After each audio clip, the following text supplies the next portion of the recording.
কার আজকে 28শে ফেব্রুয়ারি বিজ্ঞানী লাইনাস পাউলিনের জন্মদিন। লাইনাস পাউলিন সেই সমস্ত ব্যক্তিদের একজন যাদের একক জীবনের মধ্যেই আমরা দেখতে পাই বহুমাত্রিক কর্মধারার বর্ণময় সঙ্গম। একলব্যের একাগ্রতা, অনমনীয় দৃঢ়তা, নিরলস প্রচেষ্টা, কাকস্বচ্ছ দূরদৃষ্টি, জ্ঞানান্বেষণের স্পৃহা, সীমাহীন সাহস ও প্রবল ইচ্ছা সৃষ্টি করেছিল জীবনের ভিত্তিপ্রস্তর। বিজ্ঞানী লাইনাস পাউলিনকে নিয়ে আজকে ইউটিউবের সাহিত্যে নবদিগন্ত চ্যানেলে আজকের আলোচ্য বিষয় বিশ্ব শান্তির পথিকৃৎ রসায়ন বিজ্ঞানী লাইনাস পাউলিন। গ্রন্থনায় রবীন্দ্র কুমার চক্রবর্তী।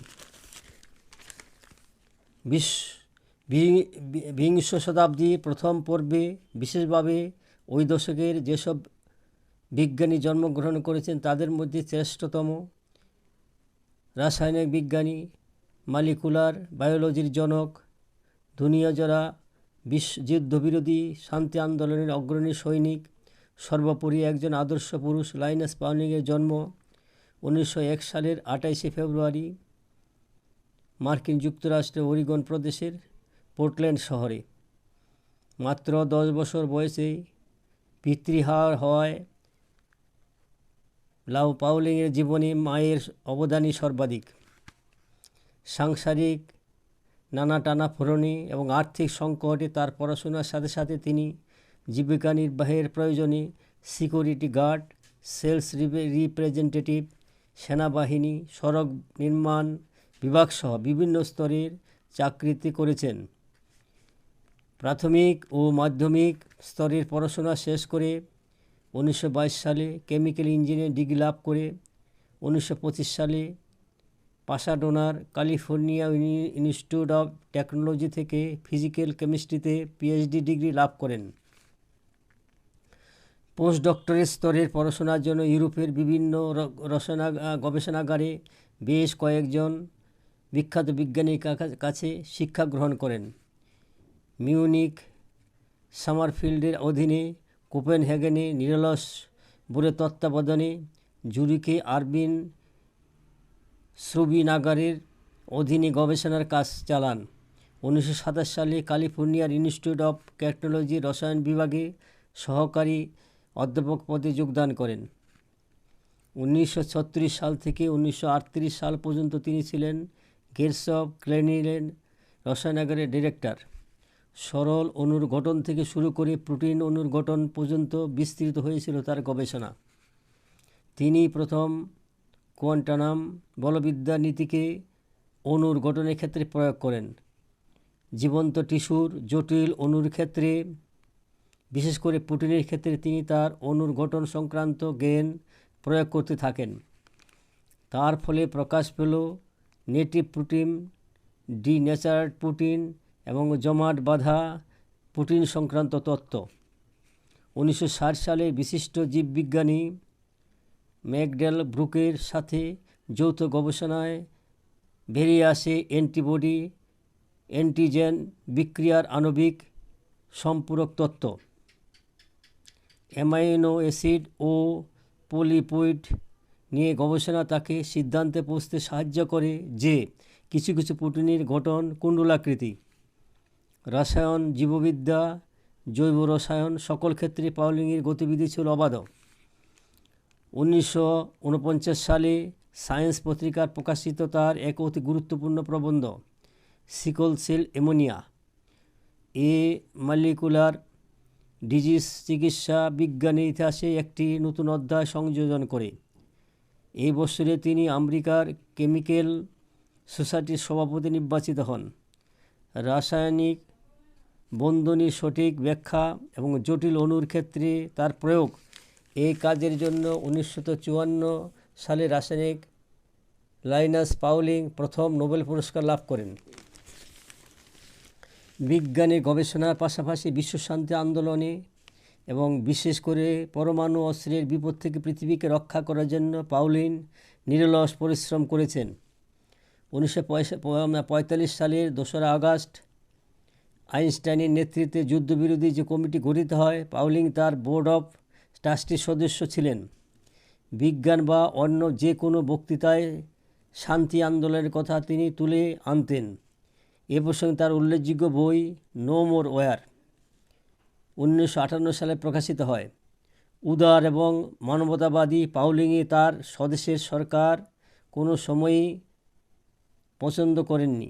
1945 সালে হিরোশিমা নাগাসাকিতে পারমাণবিক বোমা বিস্ফোরণ পাউলিংকে যথেষ্ট আলোড়িত করেছিল, যার ফলে সারা বিশ্বব্যাপী অস্ত্র পরীক্ষা বন্ধ ও অস্ত্রবিরোধী আন্দোলন তৈরির কাজে পাউলিং নিজেকে উৎসর্গ করেন।